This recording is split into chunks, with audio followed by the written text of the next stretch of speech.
Now there's some soldiers. Find out what a soldier is, something ready to die for, something ready to protect your family for. You know what I'm saying? Soldier Sign Production, Shabak Entertainment, Soldiers for Christ, y'all. Yeah, stop. Check this out, hey Mo, check this out, fuck him up in this thing right here, come on.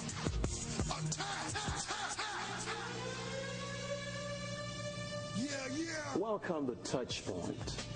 Today we'll be addressing the question, is gospel music gone too far? Our guest is Tim Smith. He's known as the radio doctor, coming from the city of Detroit. Jesus said, go into all the world and preach the gospel to every creature. The ministry is totally non-judgmental. It's not traditional. It's very much open to any new methods of being able to communicate the gospel effectively. We're open. Our door is open to any denomination that we can work with at any time. There's a wonderful spirit in Detroit. A strong, beautiful spirit of people. We strongly believe what we're doing is of God, and we believe that whatever you do with faith in what God has commissioned to do will also bless you and inspire you. I hope those with eyes to see will. Well, Brother Tim, welcome to Touchpoint. We're excited to have you here today. When we knew you were coming, man, we were just, thrilled to know that you'll be here to tell us exactly what's going on in the gospel music world. I'm glad to be here. Praise God. Well, tell us a little bit about yourself, Tim. I know you've been involved in the industry for over 25 years. Right. That's quite a resume I know you have. So tell us a little bit about you, where you came from, where were you born, and how did you get involved in gospel music? Well, I was born right here in the city of Detroit. My parents were involved in music. My mother was a pianist, and my father was a quartet singer. Right. And so music was always part of our family. And it just trickled down to me.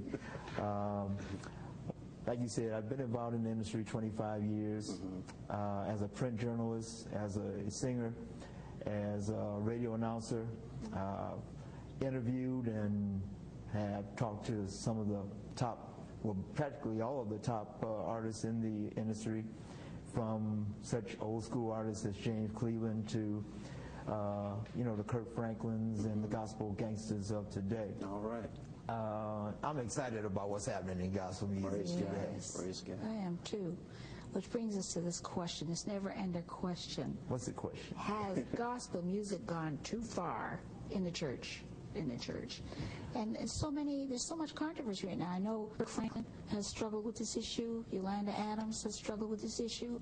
It's going in so many directions all at once. Well, there's been controversy as far as gospel music is concerned ever since Thomas Dorsey coined the phrase gospel, back in the early days. A lot of the early church members felt that the sound that Dorsey introduced to the church was too bluesy. Yes. Because if you know history, Thomas Dorsey was a blues/jazz musician. And that's all he knew.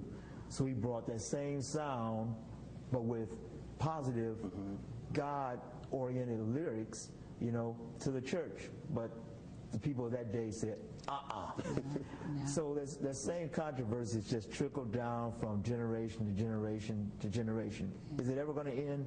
I don't think so. No, I don't think so. But my thought on this, Tim, is, is there such a thing as gospel music?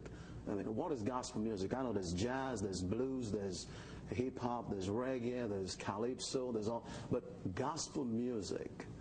Gospel music is only the good news. Gospel is only the good news of Jesus Christ. That's what I thought. But when you put it into musical form, it takes on different types of genres, as you just mentioned. There's jazz, there's hip-hop, there's R&B, there's traditional, there's contemporary, there's classical. It takes on all forms. But I'm like this. If you have a particular musical style that you love and it's portraying the good news of Jesus Christ, there's nothing contradictory about the message, then there's nothing wrong with it. It's just like it's just like a car. You may like Fords, okay, I may not like Ford. That's right. Does that mean that cars are wrong because, No. I don't like a Ford? Mm-hmm. And that's the way I feel about the music. I may not like traditional, but I may like contemporary. Mm-hmm. Is contemporary wrong because I like it and you don't? That's just a matter of opinion. Exactly.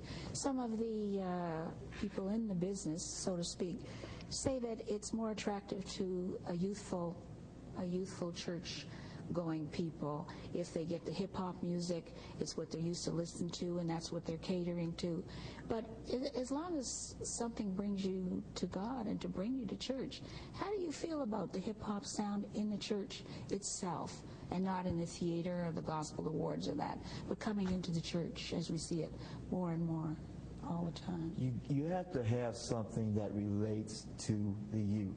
Mm-hmm. I mean, if you just go back in history, back with rock and roll, the older generation couldn't understand, what was happening with Elvis Presley and artists of that day.